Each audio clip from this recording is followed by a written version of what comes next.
거룩하신 하나님 말씀이 우리 인생의 지표가 되어 우리가 어디로 가야 할지 방황할 때에 주의 말씀을 붙들어 인도하심을 받아 하나님 나라의 영광에 도달할 수 있도록 하여 주시기를 간절히 소원합니다. 그리하여 이 아침부터 주님 말씀을 듣기를 원하며 또한 말씀대로 기도하기를 원하여 나왔사오니 주의 자녀들에게 은혜의 빛을 비춰주시고 하나님께 온전한 기도를 드려 주님 응답해 주시는 은혜의 역사를 경험케 하여 주시옵소서. 온라인으로 듣는 자들과 또한 경건의 유익을 위하여 말씀을 음성으로 듣는 자들에게 은혜의 빛을 통일하게 내려주시기를 소원하며 예수님의 이름으로 기도합니다. 아멘. 예수 그리스도는 생명의 근원이십니다. 우리는 앞서 사건, 야이로의 죽은 딸을 살리신 사건을 통해 주님께서 만세전에 그리고 태초에 사람에게 생기를 불어넣으신 생명의 근원이신 하나님이심을 우리는 살펴보았습니다. 또한 그리스도는 생명의 근원이실 뿐만 아니라 그분은 빛이십니다. 빛의 근원이시죠.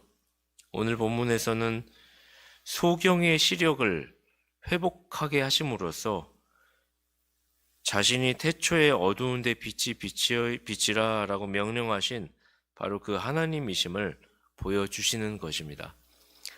두 소경이 주님을 따라와 고침받은 사건을 통해 몇 가지 교훈을 살펴보겠습니다. 첫째로 두 소경의 믿음은 메시아를 바라보는 믿음이었습니다. 27절 예수께서 거기서 떠나가실새 두 소경이 따라오며 소리질러 가로되 다윗의 자손이여 우리를 불쌍히 여기소서 하더니 우리는 여기서 두 소경이 그리스도 예수를 부르는 호칭에 주목할 수 있습니다. 호칭에서 그들의 신앙을 엿볼 수가 있기 때문이죠. 뭐라고 부르고 있냐면 다윗의 자손이여 라고 부르고 있죠. 유대인들에게는 다윗에게 그의 자손 중에서 메시아가 오시리라는 약속이 주어진 사실이 잘 알려져 있었습니다. 그리하여 그 메시아를 가리켜 흔히 다윗의 자손이라고 불렀죠. 유대 지역에 떠도는 예수라는 분이 임마누엘 하나님이심을 실제적으로 믿는다는 것은 쉬운 일은 아니었을 것입니다. 예수라는 작자를 메시아라고 믿는 순간 여러 사회적 해를 입게 되니 유대인들이라면 쉽게 예수님을 하나님으로 믿는 것이 쉽지 않았겠죠. 더더욱 이들은 소경입니다. 그간 예수님께서 여러 가지 이적들을 베푸셨는데 시력을 잃어버린 자들이기 때문에 주님이 자신이 하나님이심을 증거하였던 이적들을 볼 수가 없었습니다. 그렇기 때문에 율법을 보고 평소 듣고 배우기에도 기회가 적은 자들이었을 뿐만 아니라 그 율법의 성취가 예수 그리스도를 통하여서 이루어졌다라고 하는 그 이적들도 볼 수가 없는 자들이었기 때문에 그들이 예수님이 메시아이심을 다윗의 자손이심을 믿는다는 것은 참으로 대단한 일인 것이죠. 그런데 이들이 지금 다윗의 자손이요 라고 예수님을 정확하게 구약에서 예언되고 예표로 그려졌던 그분이 바로 우리 눈앞에 바로 이분이시다라는 사실을 믿고 고백하고 있다는 것입니다. 그들이 가졌던 믿음의 지식과 믿음의 대상과 그 믿음의 본질에 대한 분명한 이해가 있었다고 그 이해를 바탕으로 예수 그리스도가 메시아이심을 다윗의 자손으로 오실 메시아이심을 바라보고 믿었다고 하는 것이죠. 주님을 믿을 때 주님이 하나님이심에 대한 확신과 깨달음은 바로 그분이 메시아이시라는 사실이 구약 율법으로부터 계시되어진 지식으로부터 시작됨을 우리는 알 수 있습니다. 우리가 정직한 마음으로 구약 성경을 읽어 나갈 때 거기서 주어지는 믿음의 내용은 주님이 구원자이심을 강력하게 증거하고 있기 때문입니다. 거기에는 가령 믿음의 대상이 누구인지, 믿음의 본질이 무엇인지, 믿음이 어떻게 구성되는지, 믿음의 요소가 무엇인지 자세히 말해주고 있기 때문이죠. 가령 우리가 첫사람 아담을 통하여서 그 믿음의 대상부터 믿음의 본질과 내용들이 어떻게 계시가 되어져 있는가, 창세기 3장 15절에 원시복음이라고 우리가 얘기를 하죠. 처음으로 성경에 메시아에 대한 그림이 등장하는 구절이며 그것이 복음의 최초의 복음이죠. 아담이 범죄한 이후에 하나님께서 아담과 하와와 뱀을 두고 그들에게 예언을 하시는 그 구절, 여인의 후손을 통하여서 뱀의 머리를 상하게 하실 것이다. 거기에는 장차 있을 뱀이라고 하는 사단의 상징인 뱀이라고 하는 그 세력들을 이기게 하실 자가 올 것인데 그 자가 바로 여인의 후손, 사람의 몸을 입고 올 것이다 라는 믿음의 대상에 대한 그림자로서, 모형으로서 그것을 계시해주고 있는 것이죠. 그리고 이후에 주님께서 그들을 위하여, 아담과 하와를 위하여 가죽옷을 입혀주실 때 그 믿음의 본질, 믿음의 내용이 뭔데요? 어떻게 구원을 받을 수 있고 그 구원자가 어떤 분이신데요? 하나님께서 친히 짐승을 살상하셔서 가죽을 벗기시고 피를 흘리시는 방법으로, 그리하여 그 가죽옷을 통해 아담의 부끄러움과 수치를 덮어주시고 가려주시는 방법으로, 그렇게 되자 아담의 그 원죄, 부끄러움과 수치가 가리움받게 되는 구원의 방법이 무엇이고 어떻게 되는 것입니까? 피 흘리는 방법입니다. 속죄의 방법입니다라는 사실을 성경이 가르쳐주고 있는 것이죠.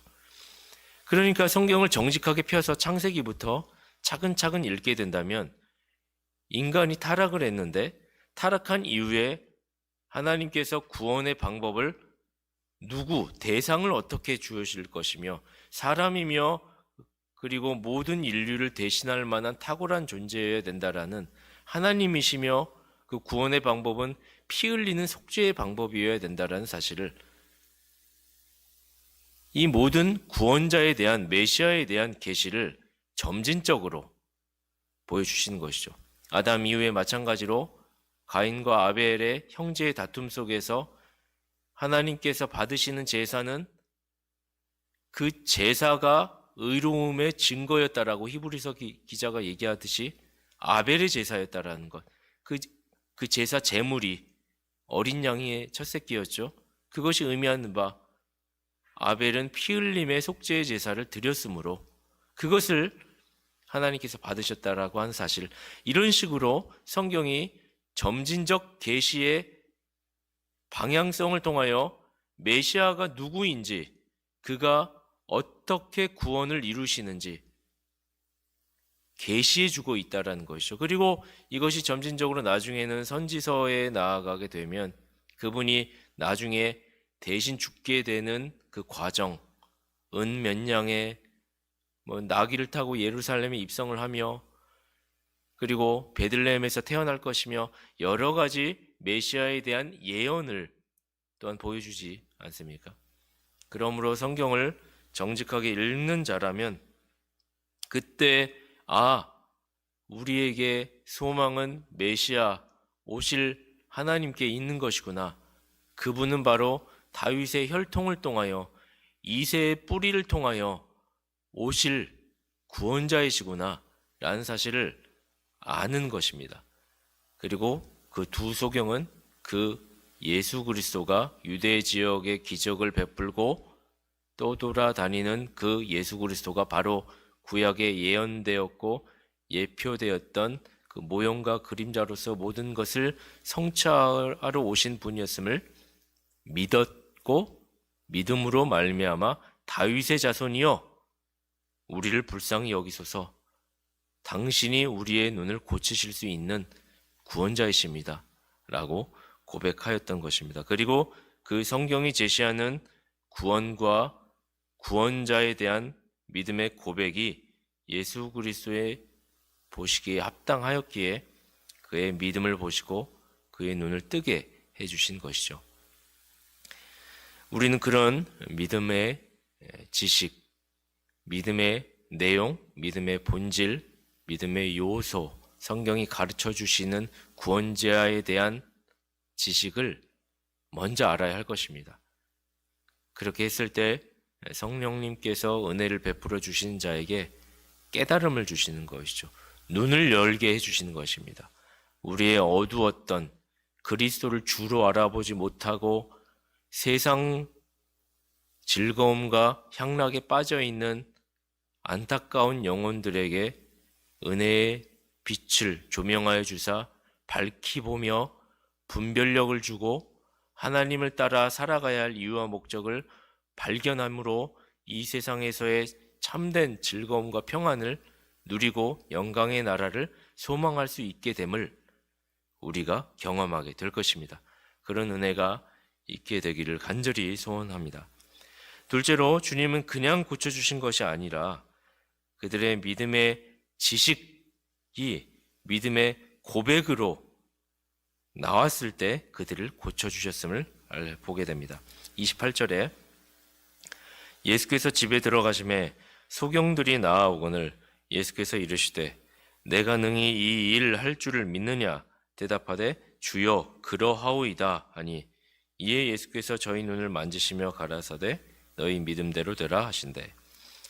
우리는 주님에 대한 성경의 이해를 그 믿음의 지식으로만 가졌다고 해서 또 다 되는 것은 아님을 알아야 하겠죠. 우리는 내 입술로 주님의 은혜가 필요합니다. 주님 그렇습니다. 주님께서 하나님이십니다. 라는 고백이 있을 때 주님으로부터의 치유가 일어남을 보게 되는 것입니다.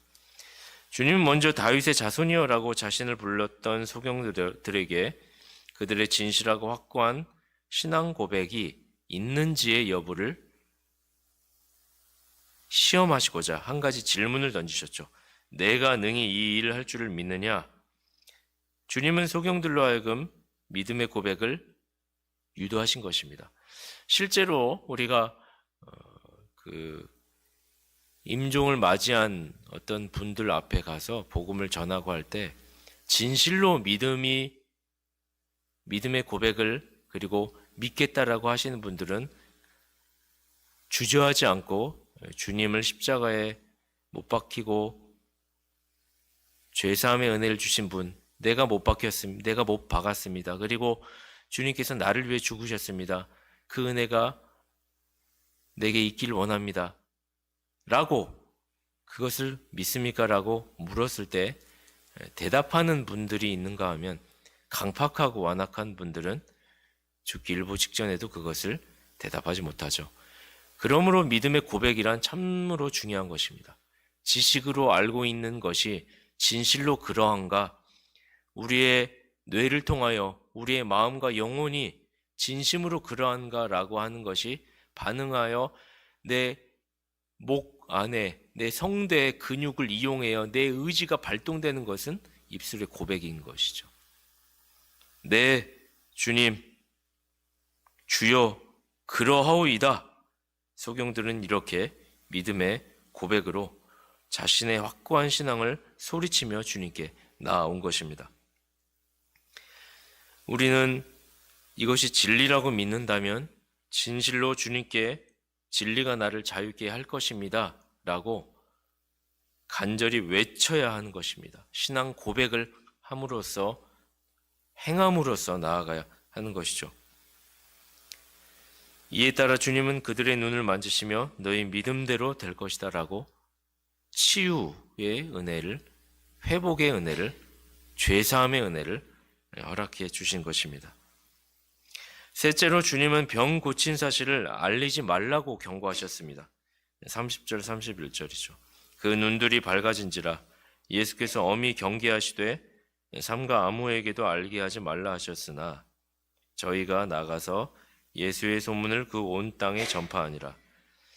주님께서 병을 고쳐주신 이적을 베푸시고도 이 사실을 아무에게도 알리지 말라 하신 이유는 무엇일까요? 몇 가지 생각해 볼 수가 있습니다. 하나는 자신의 보존을 고려하여 그렇게 하신 것입니다. 주님께서 연거푸 이적을 베푸시니 사람들이 주님께 이목이 쏠려서 대중들이 예수님을 더욱 따르게 될 것이기에, 그렇게 되면 유대인들의 통치자들이 주님을 더욱 시기하고 박해할 것이죠. 주님은 그것을 내다보시고 이 소식을 알리지 말라고 이야기를 하신 것이죠. 아직은 주님의 때가 아니기 때문입니다. 또 하나는 유대인들 사이에 만연되어 있는 잘못된 메시아 사상 때문에 오해의 소지가 있을 수 있기 때문에 그런 것입니다. 유대인들은 메시아가 세속적 왕, 정치적으로 로마의 압제에서 구원해줄 해방자로 여기고는 했죠. 그런데 주님이 기적을 통해 능력을 보이시니 사람들은 자신들의 나라를 세우는 데 있어서 예수님이 로마에 대항하여 무력과 소동을 통하여서라도 능력을 행사하여 빼앗을 수 있을 것이라는 빌미가 될 것이기에 주님은 소경들에게 이적 베푼 사실을 알리지 말라 하신 것입니다. 그런데 이들이 어떻게 했죠? 31절에 저희가 나가서 예수의 소문을 그 온 땅에 전파하니라. 사실 복음이 능력임을 어떻게 감춥니까? 내가 은혜를 받았는데 이것이 말로 설명할 수 없는, 내가 직접 기적을 경험한 것이죠. 하나님이신 분이 친히 하지 말라고 해도 감출 수가 없는 것입니다. 복음을 숨기려고 하는 힘보다 복음이 자신을 드러내려고 하는 속성이 더욱 센 것이죠. 그들이 주님의 말씀을 따르지 않은 것은, 하지 말라고 했는데 복음을 전한 것은 잘못된 것이지만 사실 복음의 신비는 감출 수가 없는 것이죠. 복음은 밭에 감추인 보화이죠. 그래서 그 보화를 발견한 사람이 이 복음으로 말미암는 그 보화를 소유하고자 하는 열망이 감출 수가 없는 것입니다. 집에 돌아가서 이 열망을, 이 비밀을 나만 소유한 것에 대하여서, 그리하여 당장 다음날 전 재산을 팔아 그 보석을 얻기 위하여 밭을 통째로 샀다는 것은 너무나 합당한 이야기입니다. 복음으로 자유함을 얻은 자에게 그 열망은 드러나기 마련입니다. 복음의 신비를 전하고자 하는 열망, 복음으로부터 주어지는 자유함에 대한 열망, 복음이 주는 평강과 기쁨을 나뿐만 아니라 내 사랑하는 자들에게도 알리고 싶고자 하는 그 열망, 이것을 감추지 못하고 전하고자 하는 것은 어찌 보면 신자의 표지라고도 할 수 있을 것입니다. 이런 은혜를 받은 자들의 모습들이 우리 안에 자연스럽게 일어나기를 바랍니다.